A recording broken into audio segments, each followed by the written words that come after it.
न यशोदा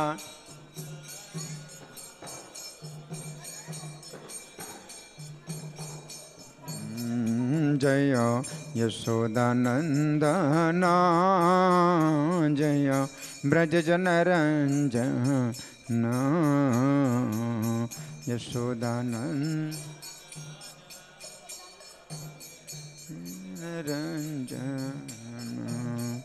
जय यमुना तीरावनचारी जय कुंज बिहारी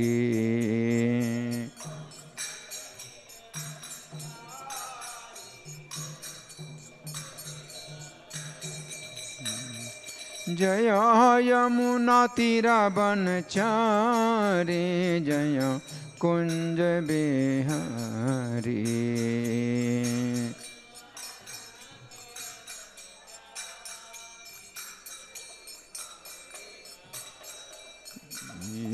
जय राधा माधव जय कुंज बिहारी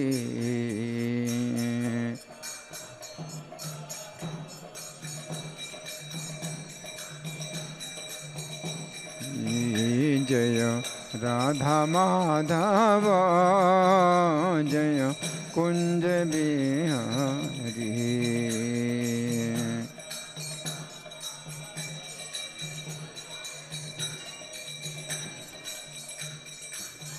नितय गौर हरे बोल हरि बोल हरि बोल हरि बोल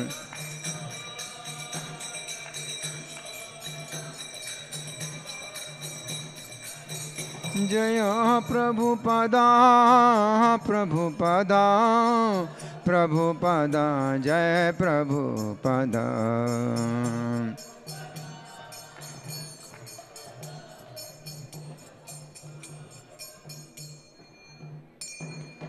आप लोग जो है सेवा तो कर रहे हो, लेकिन ये अच्छी नहीं है हंसी मजाक करना।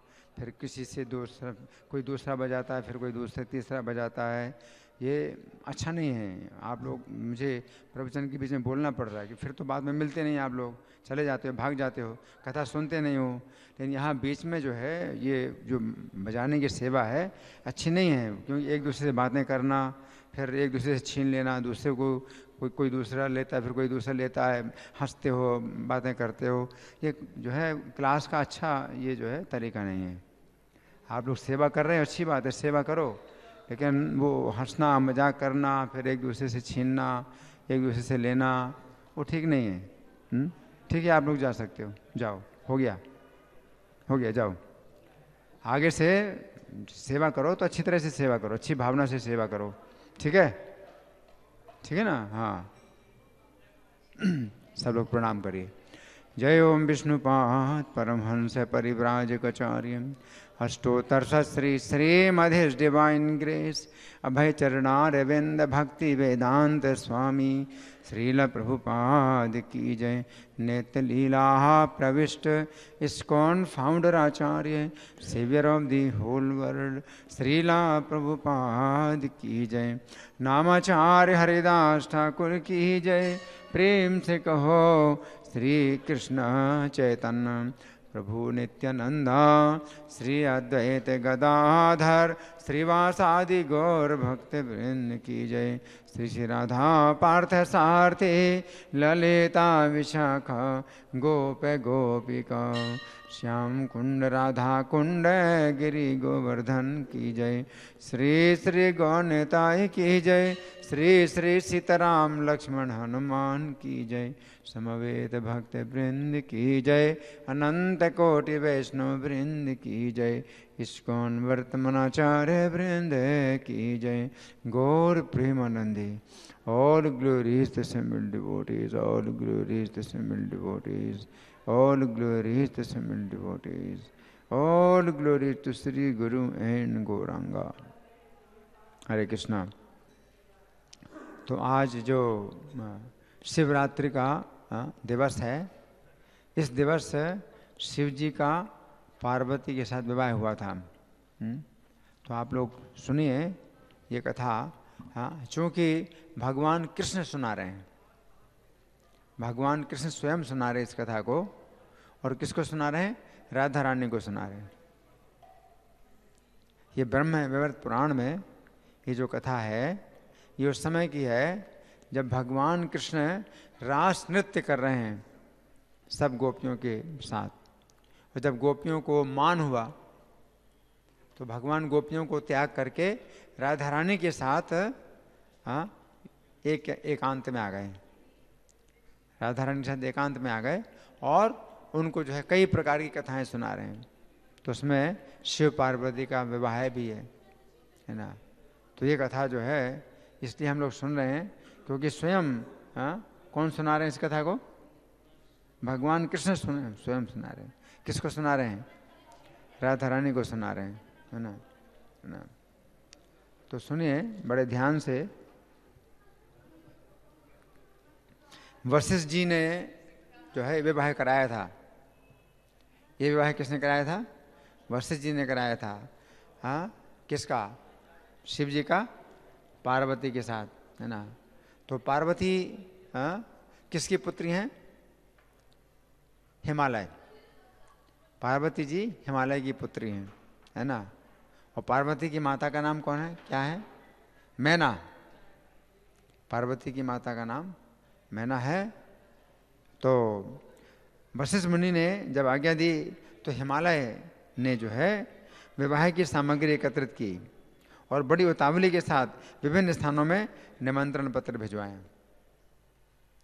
हाँ, कन्या के पिता ने निमंत्रण पत्र भिजवाया। हाँ, तब शिव जी के पास एक मंगल पत्रिका पठवाई। मंगल पत्रिका किसको? दामाद को मंगल पत्रिका पठवाई।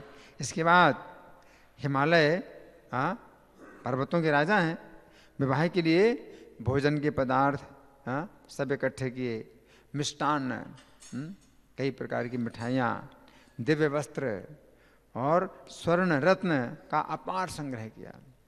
कितना? कोई सीमा ही नहीं, कितना जो है सामग्री इकट्ठी की। पार्वती को स्नान करवाकर वस्त्र आभूषणों से अलंकृत किया गया। उसके नेत्रों में काजल, पैरों में महावर लगाया गया। इधर जितने देवता लोग हैं विविध वाहनों पर सवार होकर और रत्नमय रथों पर आरूढ़ हुए शंकर जी को साथ लिए हिमालय के भवन के समीप पहुंचे। शिव जी के पास कौन आए हैं? सब देवता हैं। बाराती कौन है? देवता लोग, है ना। जो देवता लोग हैं अपने अपने वाहनों पर बैठ करके आए हैं या अपने रत्नमय रथों पर बैठ करके आए हैं। हिमालय के भवन के समीप पहुँचे। वहाँ भांति भांति से सबका स्वागत सत्कार किया गया। तो यहाँ ये वर्णन नहीं है कि भूत प्रेत आए हैं। ब्रह्म वैवर्त पुराण में भूत प्रेतों का वर्णन है कि बाराती के रूप में भूत प्रेत आए हैं, है ना। देवता लोग आए हैं और बहुत अच्छे वस्त्र आभूषणों से सजे हुए आए हैं। किसी को भयभीत कोई भयभीत नहीं हो रहा है कि अरे यहाँ भूत प्रेत आ गए हैं, है ना, शिव जी के बारात में, नहीं है। हिमालय ने सब देवताओं को प्रणाम किया। क्यों? ससुर, तो ससुर जो है सबको प्रणाम करें और सेवकों को आज्ञा दी कि इन सम्मानित अतिथियों के लिए सिंहासन प्रस्तुत किए जाएं। सबके लिए सिंहासन। तब गरुड़ की पीठ से तत्काल उतरकर चार भुजाधारी भगवान नारायण अपने पार्षदों सहित सिंहासन पर बैठे। सबसे पहले कौन बैठे? विष्णु जी, है ना। किस में बैठ के आए थे? गरुड़ जी के ऊपर बैठ के आए थे, है ना। तो सबसे पहले गरुड़ जी की पीठ से उतर करके भगवान विष्णु, जिनकी चार भुजाएं हैं, तो वे सिंहासन पर बैठे और उनके पार्षद उनकी सेवा में। रत्नमय आभूषणों से विभूषित चतुर्भुज पार्षद रत्नमयी मुट्ठी में बंधे हुए श्वेत चामरों द्वारा उनकी सेवा कर रहे थे। जब भगवान बैठे सिंहासन पर तो उनके जो सेवक हैं, पार्षद हैं, उनकी चार भुजाएं हैं, लेकिन वो भगवान की सेवा में लगे। भगवान के साथ जितने भी उनके सेवक होते हैं सब चार भुजाओं के होते हैं, भगवान जैसे रूप के होते हैं, लेकिन वो क्या होते हैं? भगवान के सेवक होते हैं, है ना। जब भगवान विष्णु सिंहासन पर बैठ गए गरुड़ की पीठ से उतर करके, तो उनके जो सेवक हैं हैं, तो वो जो है सफ़ेद चामरों द्वारा भगवान की सेवा कर रहे हैं। उस समाज में बहुत श्रेष्ठ ऋषि और बड़े बड़े देवता उनके गुण गा रहे हैं। किसके गुण गा रहे हैं? भगवान नारायण। वहाँ पर भी जो है जितने श्रेष्ठ ऋषि हैं, मतलब बढ़िया टॉप क्लास के ऋषि है ना, तो वही समझ पाते हैं ना कि ये सर्वश्रेष्ठ है ना। तो सबसे श्रेष्ठ जो ऋषि हैं, सबसे श्रेष्ठ देवता हैं, ये भगवान का गुणगान कर रहे हैं। भगवान का प्रसन्न मुख मंद मुस्कान से सुशोभित हो रहा है। भगवान नारायण जो है शिव जी के वाह में आए हैं तो बहुत प्रसन्न है, मंद मुस्कान से सुशोभित हो रहे हैं और वे भक्तों पर अनुग्रह करने के लिए कातर हैं। कातर का मतलब भगवान कृपा करने के लिए उतावले हैं। भगवान को जो है अपने भक्तों के ऊपर कृपा करने की बड़ी चाहत है, कातर हैं भगवान कृपा करने के लिए। उनके पास ही देवताओं के साथ ब्रह्मा जी बैठे। तो शिष्टाचार, भगवान विष्णु बैठे सिंहासन पर, उसके बाद ब्रह्मा जी बैठे, तो उनके साथ और भी देवता हैं, वो लोग भी बैठे। फिर ऋषि और मुनि भी इस स्थान पर अपने विराजमान हुए। इसी समय शिव जी रथ से उतरकर रत्नमय सिंहासन पर बैठे। शिव जी भी रथ पर चढ़ कर के आए। हालांकि वैसे नंदी उनके वाहन है, लेकिन यहाँ पर बताया गया कि रथ में बैठ कर के आए शिव जी। तो रथ से उतर करके रत्न में सिंहासन पर बैठे। बैठकर उन्होंने पर्वतराज हिमालय की ओर देखा।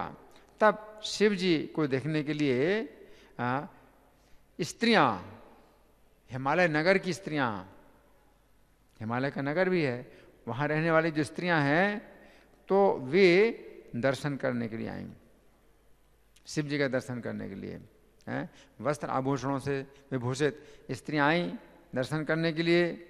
उनमें बालिकाएं थीं, युवतियां थीं, वृद्धाएं थीं, ऋषियों, देवों, नागों, गंधर्वों, पर्वतों और राजाओं की भी मनोहर कन्याएं वहाँ पर आईं दूल्हे का दर्शन करने के लिए। ये सब कन्याएं आईं। मेना ने कुमारी कन्याओं के साथ दूल्हे शंकर जी का दर्शन किया। सास मेना है तो शंकर जी का दर्शन करती हैं। और शिव जी का जो शरीर है वो कितना सुंदर है। ये नहीं बताया गया कि शरीर जो है बड़ा भयानक है, नहीं, शिव जी का शरीर कैसा है? बहुत सुंदर है। कैसा सुंदर है? मनोहर चंपा के समान गोरा रंग। शिव जी का शरीर जो है मनोहर, भस्म नहीं लपेटे हुए हैं। जब भस्म लपेटते तो फिर वो शरीर उनका मैला दिखाई पड़ता है, लेकिन चंपा के समान सुंदर गौर वर्ण का शरीर है। और एक मुख है। ये देव पंचमुख कहे जाते हैं, लेकिन यहाँ पर विवाह के समय एक मुख धारण किया है। एक मुख है और नेत्र कितने हैं? तीन नेत्र हैं। एक मुख है और 3 नेत्र हैं। प्रसन्न मुख पर मंद मुस्कान की छटा छा रही है और रत्न में आभूषणों से विभूषित हैं। सांप बिच्छू नहीं है शिव जी शरीर में, रत्नों के आभूषण है ना। रत्न में आभूषणों से विभूषित थे।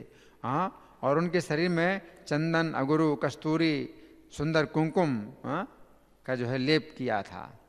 मालती की माला धारण किए हैं, कपाल की माला नहीं है, मालती की माला धारण किए हैं। मस्तक श्रेष्ठ रत्नमय मुकुट से प्रकाशमान है, जटाजूट नहीं है, श्रेष्ठ रत्नों का मुकुट धारण किए हैं। और जो है 2 वस्त्र उनके जो है उन्होंने धारण किए हुए हैं, जो कि अत्यंत सूक्ष्म हैं, बहुमूल्य 2 वस्त्र धारण किए हैं। वैसे कहा जाता है दिगंबर है, तो नग्न नहीं है। बहुत सुंदर 2 वस्त्र उन्होंने धारण कर रखे हैं।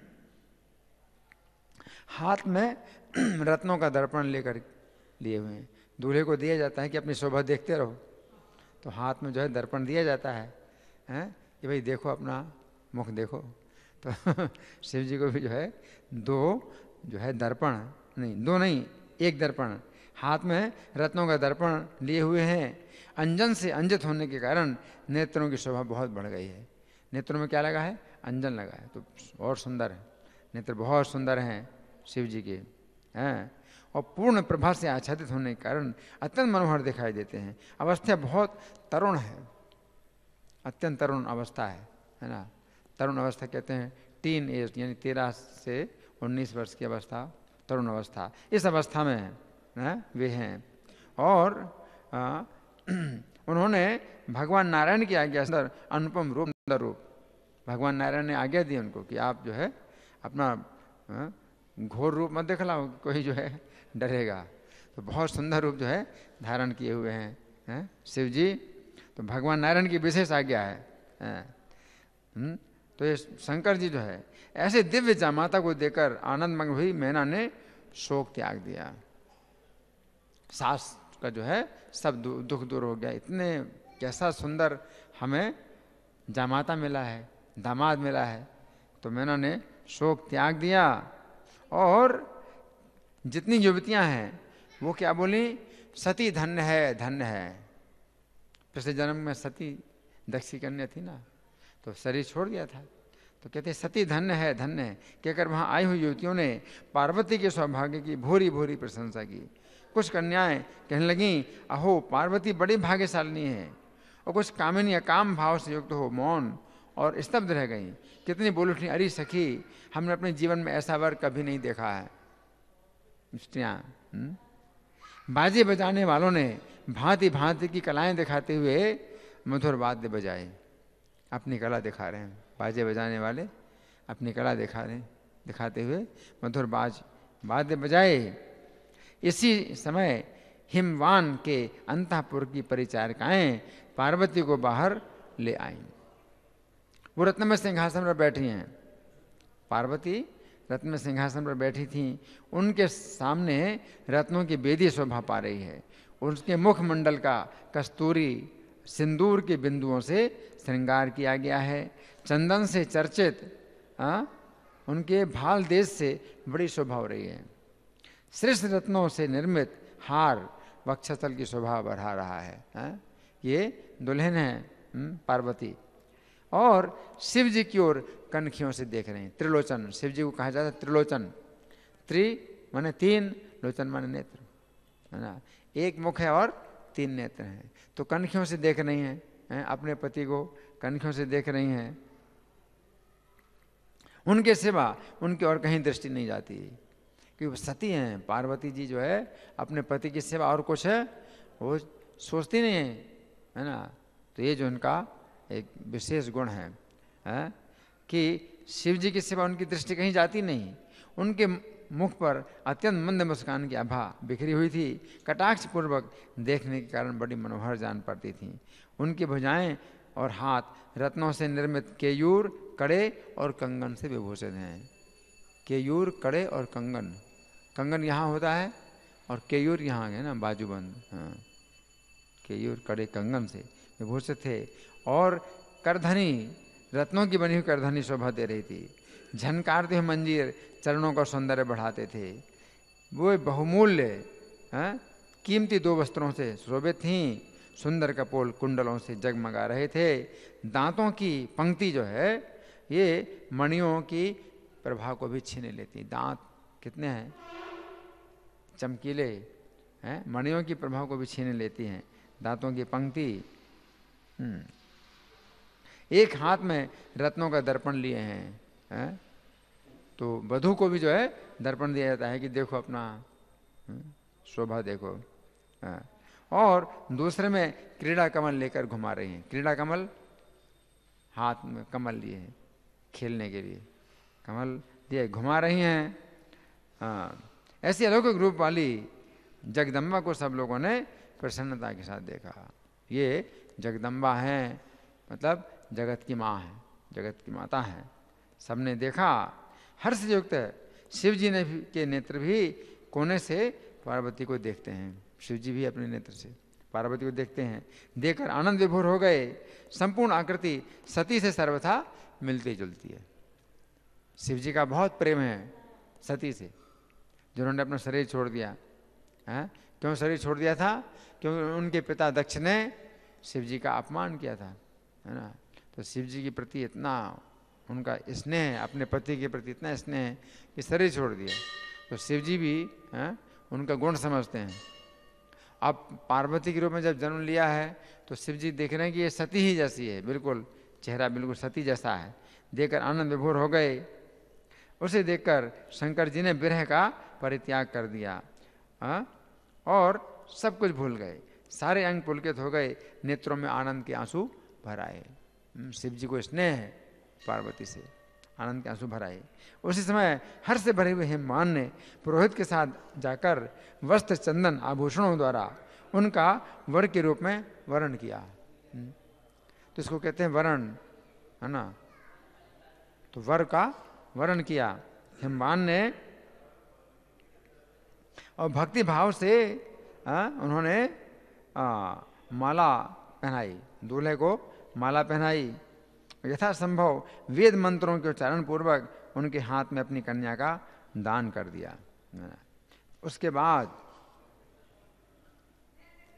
हर्ष से भरी हुई हिमालय ने उदारता पूर्वक दहेज में उन्हें अनेक प्रकार के रत्न दिए, सुंदर रत्नों से बने पात्र दिए। 1 लाख गौएं दी। कितना दिया? 1 लाख गौएं दी। रत्न जटित झूल और अंकुश से युक्त 1000 गजराज दिए। गजराज माने बड़े बड़े हाथी हैं। रत्नों से जटित झूल, हाथी के झूल होते ना, हाथी ऊपर बैठते हैं तो झूला पहले होता है, झूल।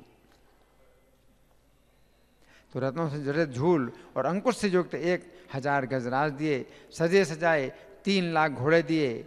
श्रेष्ठ रत्नों से अलंकृत लाखों दासियां दी। और पार्वती के लिए छोटे भाई के समान प्रिय 100 ब्राह्मण बटू दिए। पार्वती का जो है मन बहलाने के लिए छोटे भाई जैसे ब्राह्मण बटू दिए, ब्राह्मण ब्रह्मचारी, है ना, दिए। और श्रेष्ठ रत्नों से निर्मित 100 रथ दिए। इन वस्तुओं के साथ जब हिमालय ने पार्वती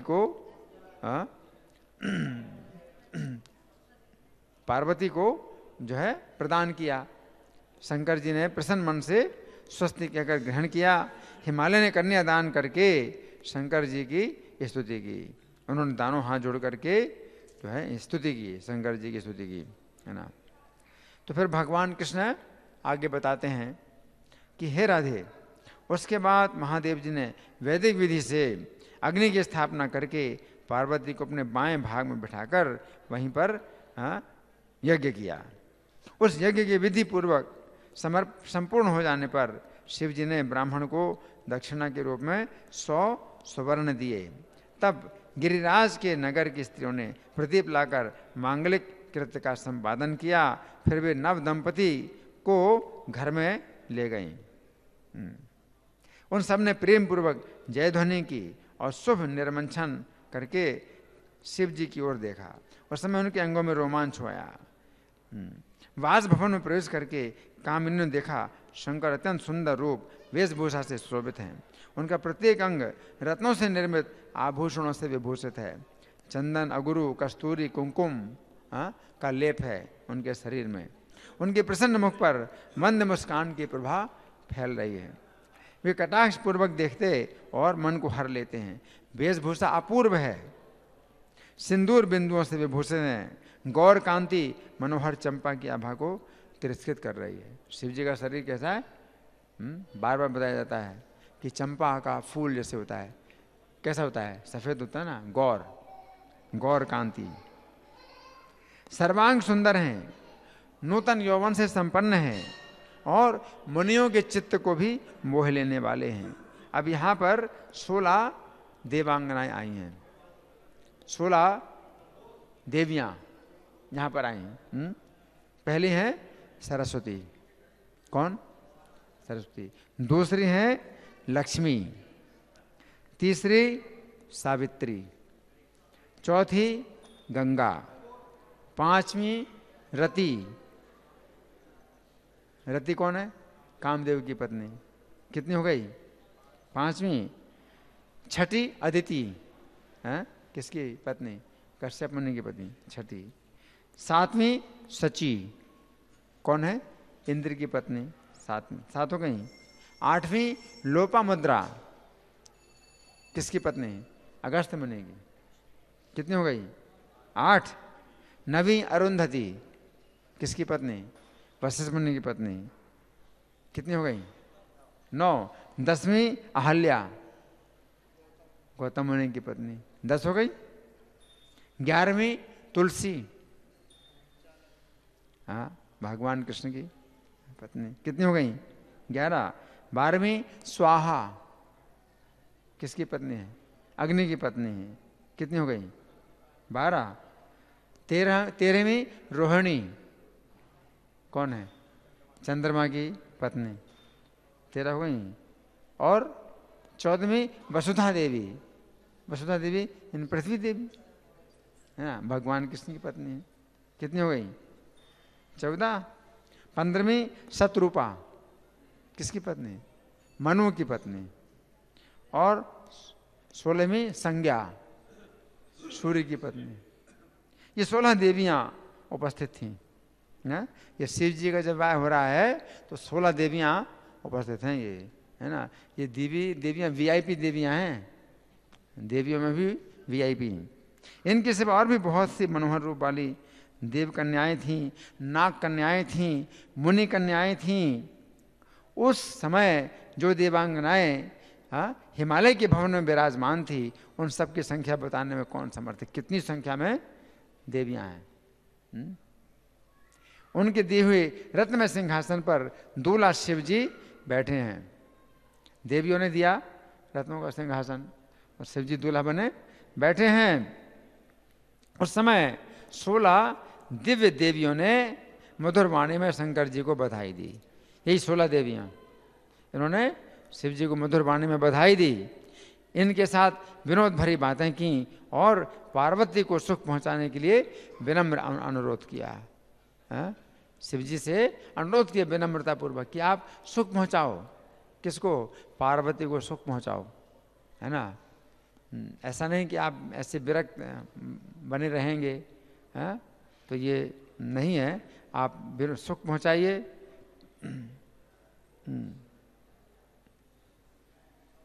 इसी समय शंकर जी ने रति पर कृपा की। अब शंकर जी ने विशेष कृपा किसके ऊपर की? रति के ऊपर। क्यों? क्योंकि जितनी देवियां हैं सबके पति हैं, लेकिन रति के जो पति हैं वो शिव जी ने भस्म कर दिया था, है ना। तो रति के पति को शिव जी ने भस्म कर दिया था, है ना। तो ये घटना भी विवाह के पहले की है। पार्वती से विवाह जब नहीं हुआ था तो पार्वती जी जो है शिव जी की पूजा के लिए उनके स्थान में आती थी और फिर पूजा करके अपने घर वापस चली जाती थी। तो इंद्र को जब अवसर मिला कि पार्वती हैं शिव के पास, हैं, तो कामदेव को मतलब भेजा कि तुम अब जो है अपने बाण चलाओ, ताकि शिव जी के द्वारा पार्वती को पुत्र प्राप्त हो और उन्हें सेनापति प्राप्त होगा देवताओं का। तो कामदेव ने जो है मतलब अपने 5 बाण चलाए शिव जी के ऊपर।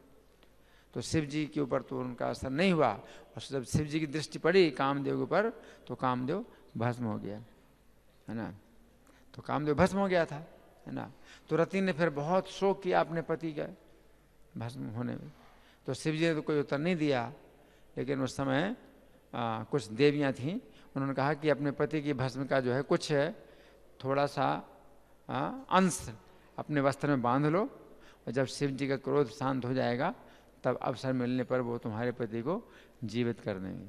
तो अपने पति के शरीर की भस्म जो है वो अपने वस्त्र में बांधे हुए सती जो है हमेशा रहती थी, है ना। और अब अवसर था कि शिव जी प्रसन्न है, हाँ। तो जब अच्छे मूड में कोई व्यक्ति होता है तो फिर कोई काम हो जाता है ना, जो काम नहीं होने वाला वही काम हो जाता है। तो अभी शिव जी अच्छे मूड में है, तो रति के ऊपर उन्होंने कृपा कर दी, रति पर कृपा की। रति ने गांठ में बंधी हुई कामदेव के शरीर की भस्म है उनके सामने रख दी। अब जीवित करो हमारे पति को। तो जो गांठ में बांधी थी भस्म है अपने पति की, वो सामने रख दी कि आप अब मेरे पति को जीवित कीजिए, है ना।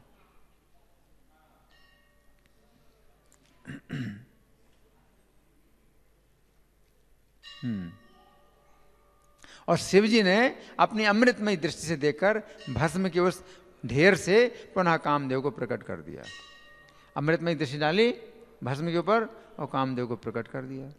देखो ऐसा आश्चर्य है ना, कामदेव को प्रकट कर दिया।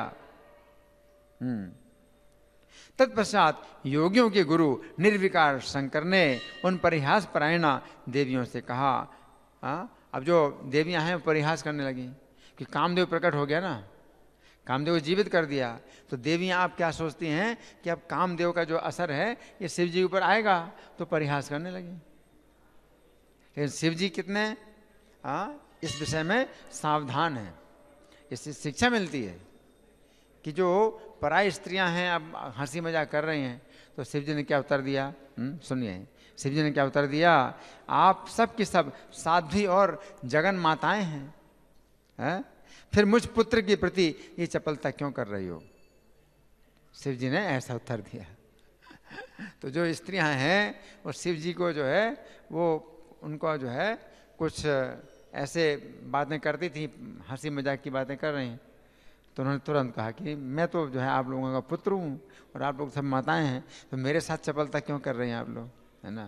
तो ये उत्तर जो है अपनी रक्षा के लिए इस तरह से जो है उन्होंने शिव जी ने ऐसा उत्तर दिया, है ना। शिव जी की बात सुनकर देवियाँ चित्र लिखी सी खड़ी रह गई संभ्रम पूर्वक।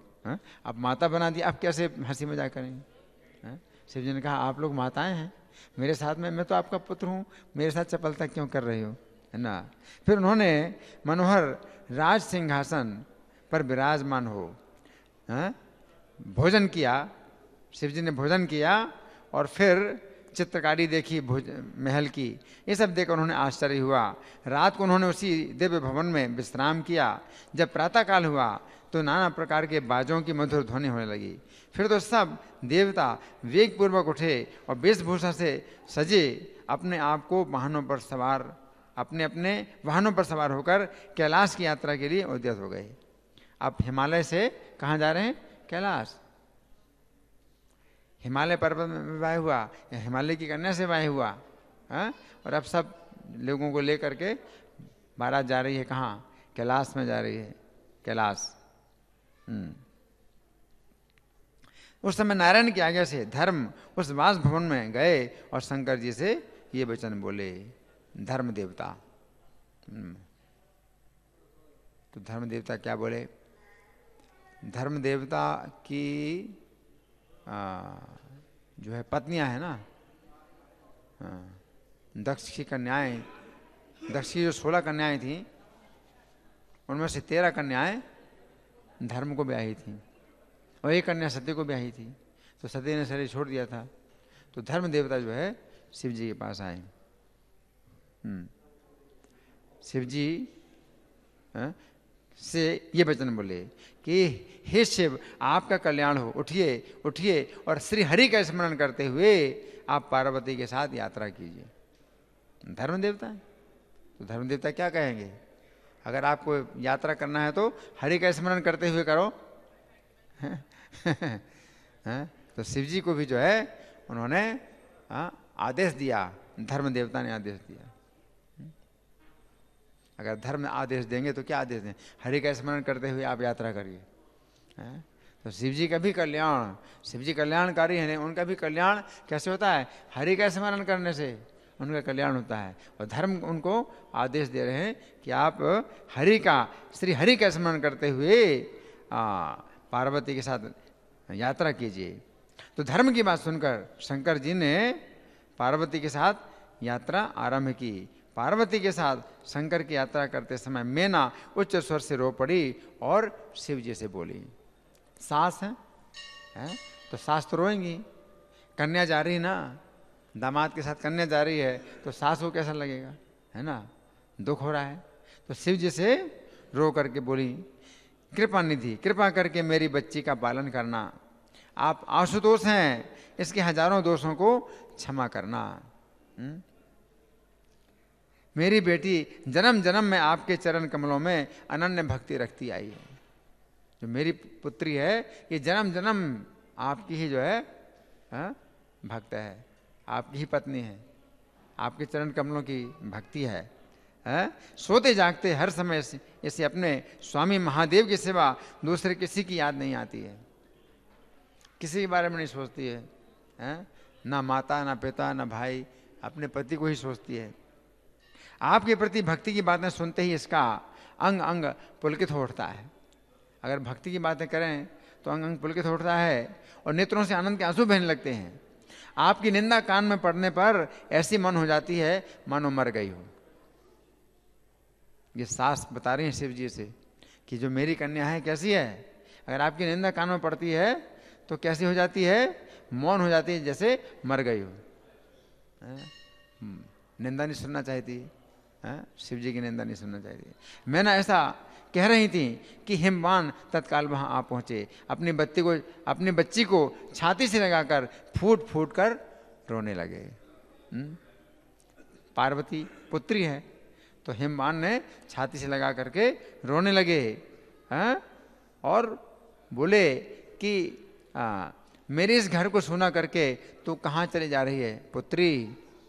हिमालय कहते हैं कि मेरे घर को सुना करके तू कहाँ चली जा रही है, तेरे गुणों को याद करके मेरा हृदय अवश्य ही विदीर्ण हो जाएगा।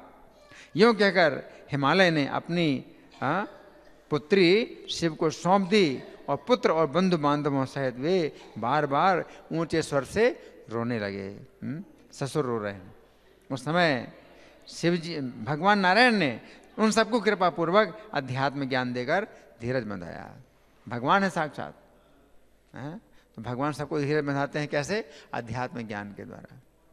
गीता में भगवान कहते हैं अध्यात्म ज्ञान है नित्यत्वम तत्व ज्ञानार्थ है दर्शनम, है ना। एतद ज्ञानम यदि प्रोक्तम अज्ञानम एतत् अन्यथा। तो ज्ञान यही है, बाकी सब अज्ञान है। अध्यात्म ज्ञान में नित्य स्थिति,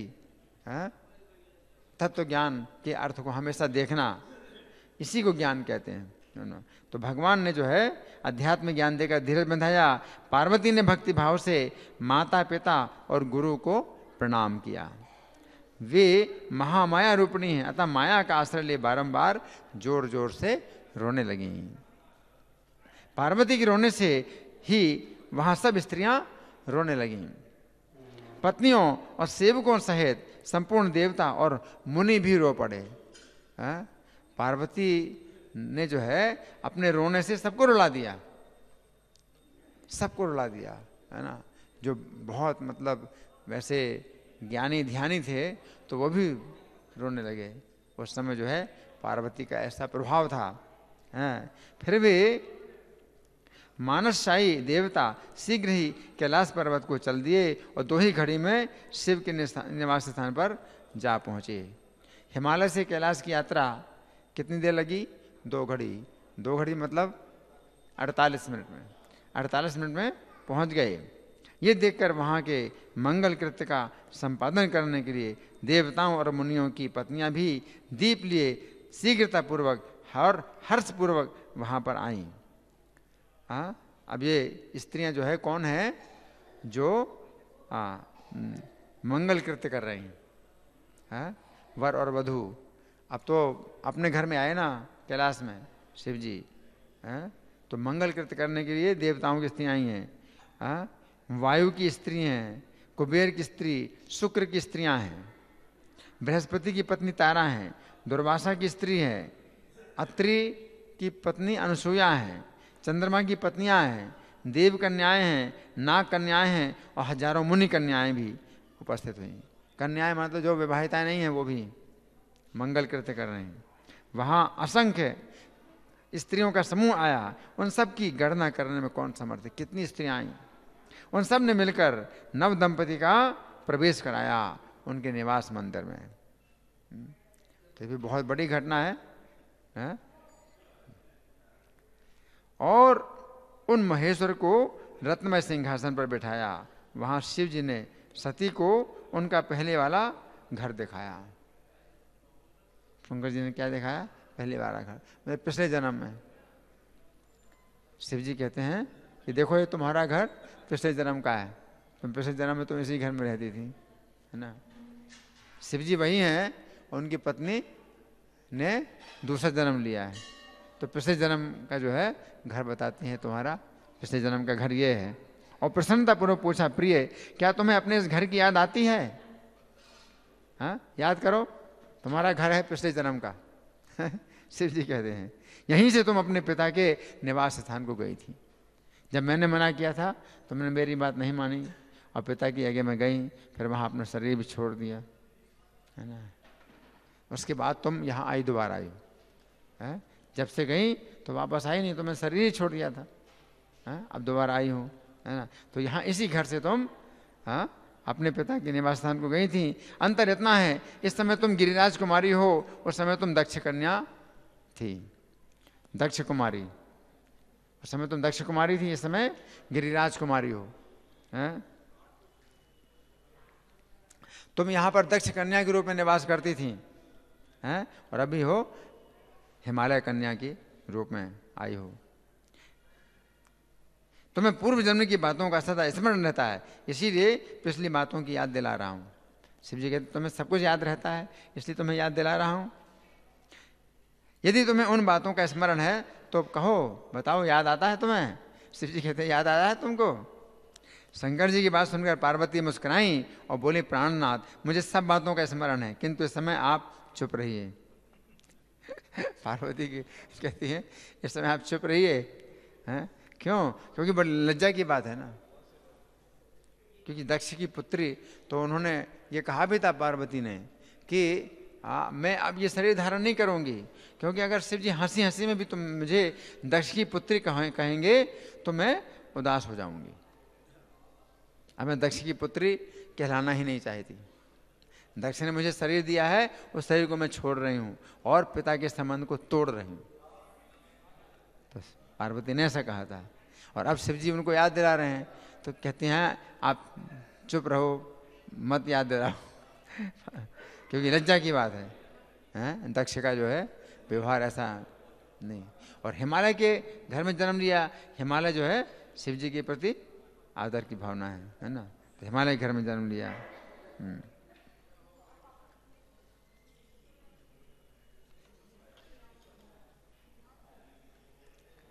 तब शिव ने सामग्री एकत्र करके नारायण आदि देवताओं को नाना प्रकार के मनोहर पदार्थ का भोजन कराया। सब भगवान भी जो है यहाँ शिव जी के घर में भोजन कर रहे हैं, सब देवताओं के साथ भगवान नारायण ने भी भोजन किया।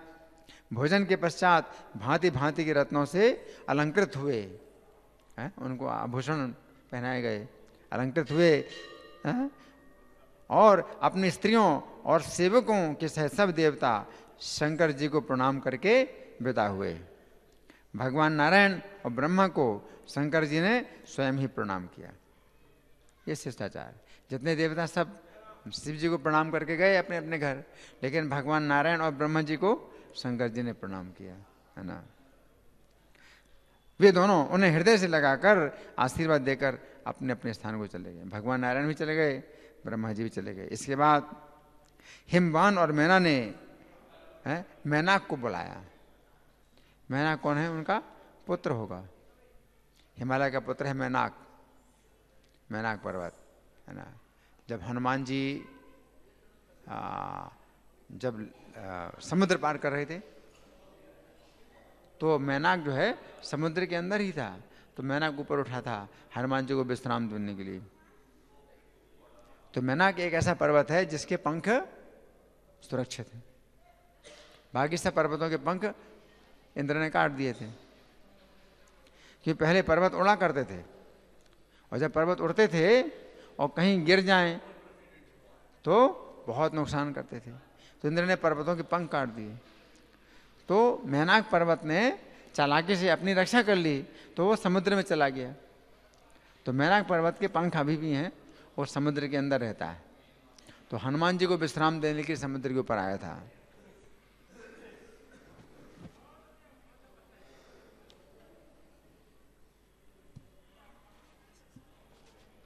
तो हिमालय ने मैनाक को बुलाया, मैनाक को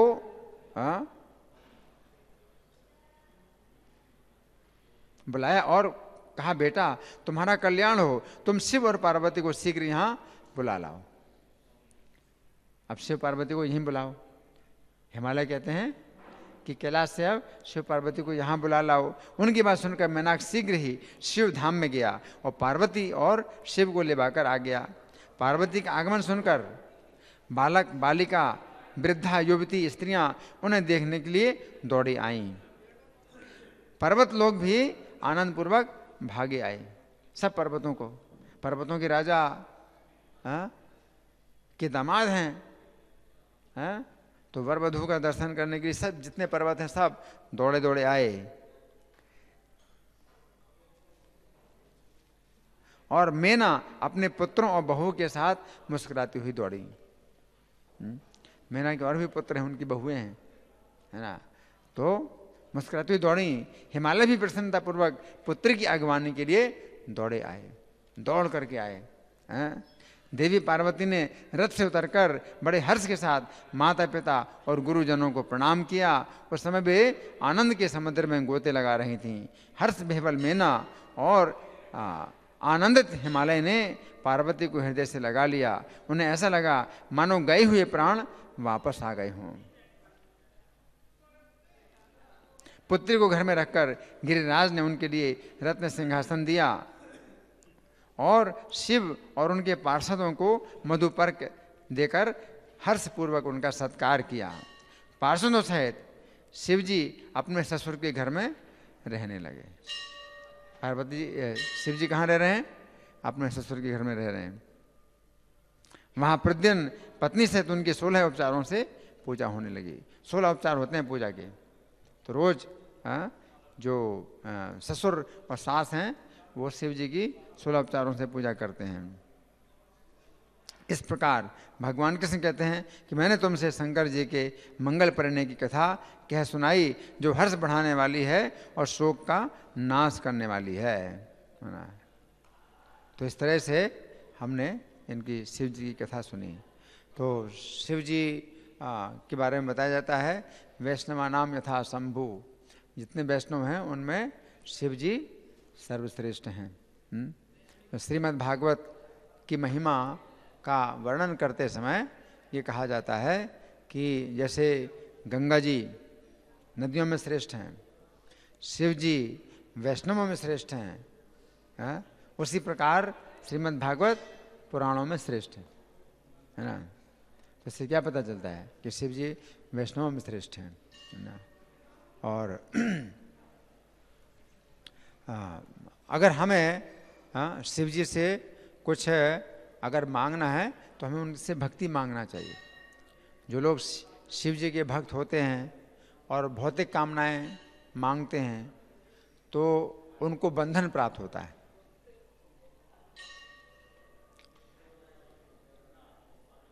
अगर शिव जी से हमें कुछ मांगना है तो भक्ति मांगनी चाहिए, है ना। जैसे नरसिंह मेहता जब शिव जी के मंदिर में गए तो उन्होंने प्रार्थना की शिव जी से कि आप मुझे दर्शन दीजिए। जब तक आप मुझे दर्शन नहीं देंगे तब तक मैं कुछ खाऊंगा पीऊंगा नहीं। तो ऐसे 3 दिन हो गए, कुछ ऐसे ही हुए 3 दिन, जितना भी 3 दिन हो गए कुछ खाए पिए, मतलब बिना खाए पिए। तो शिव जी ने दर्शन दिया। तो नरसिंह मेहता को जब शिव जी ने दर्शन दिया तो शिव जी बोले कि बोलो क्या चाहिए तुम्हें।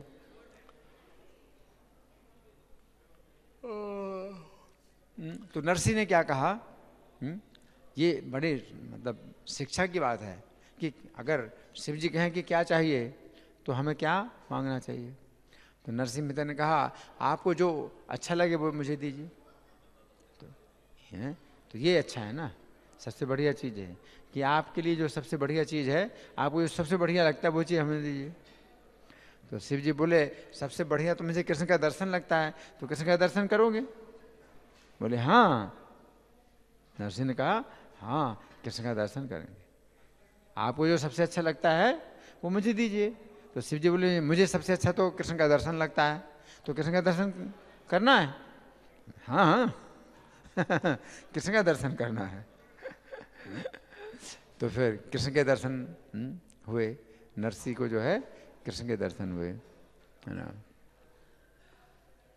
फिर भगवान कृष्ण ने जब कहा कि अब तुम वर मांगो मुझसे, क्या चाहिए। अब कृष्ण बोले कि वर मांगो तुम, क्या चाहिए। तो नरसिंह ने क्या कहा कि अब तो मुझे कुछ नहीं चाहिए, अब मुझे आपके दर्शन हो गए, अब तो मुझे कुछ नहीं चाहिए। मैं पूर्ण संतुष्ट हूँ, मुझे आपके दर्शन हो गए, है ना।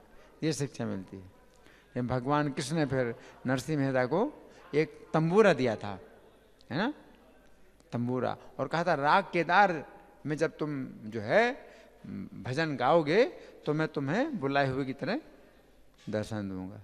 तो नरसिंह मेहता को जो है भगवान कृष्ण ने स्वयं ही एक तंबूरा दिया था। राग केदार में जब वो भजन गाएंगे तो भगवान कृष्ण उनके पास बुलाए हुए जैसे आएंगे, है ना। तो शिव जी का जो है इस तरह का चरित्र है। एक शिव जी का चरित्र और भी, जब काशी में एक ब्राह्मण रहता था तो शिव जी का भक्त था, लेकिन वो भक्त उसी प्रकार से सकाम नहीं, निष्काम भक्त था, निष्काम भक्त था। तो जब उसको जो है पुत्री के विवाह के लिए धन की आवश्यकता पड़ी तो शिव जी से धन मांगा। तो ये कोई गलत कामना नहीं है, ये भौतिक कामना नहीं है। अगर कन्या के विवाह के लिए धन मांग रहे हैं तो वो तो आवश्यकता है धन की, तो इसलिए शिव जी से धन मांगा था। हाँ, तो शिव जी ने उसको कृष्ण की भक्ति में लाने के लिए ये चाल चली। तो शिव जी ने कहा कि तुम जो है वृंदावन में जाओ और वहाँ सनातन गोस्वामी नाम के महात्मा है, उनके पास बहुत बड़ा धन है, तो वो तुम ले आओ। लेकिन शिव जी की चाल यही थी कि इनको कृष्ण का भक्त बनाना, है ना। तो वो ब्राह्मण काशी से वृंदावन तक पैदल आया, बस उन्होंने पैदल ही चलना पड़ता था, पैदल आया चल करके। और सनातन गोस्वामी नाम के महात्मा कौन है पता लगाया। तो सनातन गोस्वामी का पता चला तो आए वो ब्राह्मण, प्रणाम किया। सनातन गोस्वामी बोले कि बोलो महाराज आपको क्या चाहिए।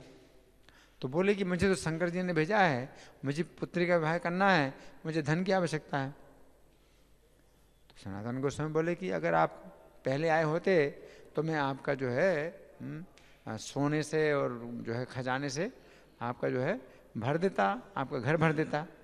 अब तो मैं सब कुछ छोड़ के आया हूँ, आप तो क्षमा करो। तो बोले मैं कैसे क्षमा करूँ, मुझे शिव जी ने भेजा है, आपके पास कोई संपत्ति है, आपको बहुत बड़ी संपत्ति है, मैं तो इतनी दूर से पैदल चल के आया हूँ। तो सनातन गोस्वामी को याद आया कि एक पारसमणि उनको दिखाई दी थी, तो उन्होंने जो है उसको धूल में ढक दिया था। तो बोले ठीक है, मैं देखिए दूर से दिखा दूंगा, वो धन संपत्ति है तो आप ले लेना, मुझे जो है मैं छूता नहीं उसको। तो ब्राह्मण बोला कि बताइए कौन सी धन संपत्ति है। तो लाए, बोले देखो धूल थोड़ा सा हटाओ, यहाँ पर है वो। तो ब्राह्मण को मिली, वो तो पारसमणि थी। उसने जो है थोड़ा सा लोहा छुआया तो सोना बन गया। बोला अब तो मैं पूरी दुनिया में सबसे बड़ा धनी व्यक्ति बन गया हूँ, बहुत बहुत धन्यवाद, बहुत बहुत धन्यवाद। और जो है उसने सनातन गोस्वामी से विदा मांगी। और रास्ते में चलते चलते विचार किया कि अरे क्या बात है, ये महात्मा इसको छूते भी नहीं हैं, इनके पास कोई और बड़ी संपत्ति होगी। तो फिर लौट के आया, बोला कि महाराज आप ये बताइए कि आपके पास इससे भी बड़ी कोई संपत्ति है क्या, आप इसको छूते नहीं। सनातन गोस्वामी बोले हाँ है तो बोले आप मुझे फिर वही दो ना, फिर ये क्यों दे। बोले तो इसको फेंकना पड़ेगा, इसको फेंको। तो जमुना जी के बीच में फेंकवा दिया उसको। और फिर अपने जो है मतलब कुटिया में आए, कुटिया में लाए उनको जो है विधि पूर्वक जो है मंत्र दीक्षा दी। ये हरि बोल। तो यही शिव जी की योजना है, शिव जी की योजना यही है कि उन्होंने सनातन गोस्वामी के पास इस प्रकार से भेजा कि वो जो है उनका शिष्य बने और उनसे दीक्षा प्राप्त करे, है ना। और शिव जी वहाँ भी उनका निवास स्थान है, गोवर्धन में चक्रेश्वर महादेव, है ना। चक्रेश्वर महादेव के स्थान में जो है चक्रेश्वर महादेव कहलाते हैं, जहाँ पर सुदर्शन चक्र को भगवान ने आज्ञा दी थी कि इंद्र की वर्षा को सुखाए। तो जो चक्र था गोवर्धन के ऊपर भी जो वर्षा हो रही थी, तो वो पानी जो है भर रहा था वहाँ पर और गड्ढे में भी आया था। तो भगवान ने शेष जी को आज्ञा दी थी, तो गड्ढे में जो है ऐसी दीवार, वाटर प्रूफ दीवार बना दी शेष जी ने कि गड्ढे में ना आए, तो जितने ब्रजवासी हैं वो सुरक्षित रहे, नहीं तो गड्ढे में पानी भर जाता। और चक्र को आज्ञा दी कि ऊपर से पानी को सुखाओ, इंद्र की वर्षा जितनी हो रही है ऊपर से पानी को सुखाओ। तो चक्र जो है, तो वो चक्र जहाँ पर ठहरा हुआ था पानी सुखाने के लिए, तो वहीं पर शिव जी की जो शिवलिंग है उसे चक्रेश्वर महादेव कहते हैं। तो जब उस चक्र तीर्थ में सनातन गोस्वामी ठहरे थे तो वहाँ बहुत उनको मच्छर लगते थे। तो सनातन गोस्वामी जो है वहाँ ठहरना नहीं चाहते थे, सोचा भाई यहाँ तो बहुत मच्छर लगते हैं, तो जाने वाले थे। तो शिव जी ने उनको प्रार्थना की कि नहीं, मुझे वैष्णव का संग चाहिए, तुम यहाँ रहो कुछ दिन के लिए। तो सनातन गोस्वामी में कैसे रहूँ, यहाँ तो बहुत मच्छर हैं। बोले यहाँ मच्छर नहीं रहेंगे, आगे से मच्छर नहीं रहेंगे, आप यहाँ रहो। तो शिव जी की कृपा से उस स्थान में मच्छर अभी भी कम है, चक्रेश्वर महादेव के स्थान में मच्छर अभी भी कम है। तो शिव जी वैष्णवों के संगति के कितने मतलब उत्सुक हैं कि वैष्णव का संग प्राप्त करने के लिए उस स्थान से मच्छरों को भगा दिया, सनातन गोस्वामी का संगति प्राप्त करने के लिए। तो ये शंकर जी के ऐसे गुण हैं, है ना। हाँ, धन्यवाद। श्री शिवरात्रि महामहोत्सव की जय, श्रील प्रभुपाद की जय, राधा पार्थसारथी ललिता विशाखा की जय, गौर निताई की जय, सीताराम लक्ष्मण हनुमान की जय हो। हरे कृष्ण।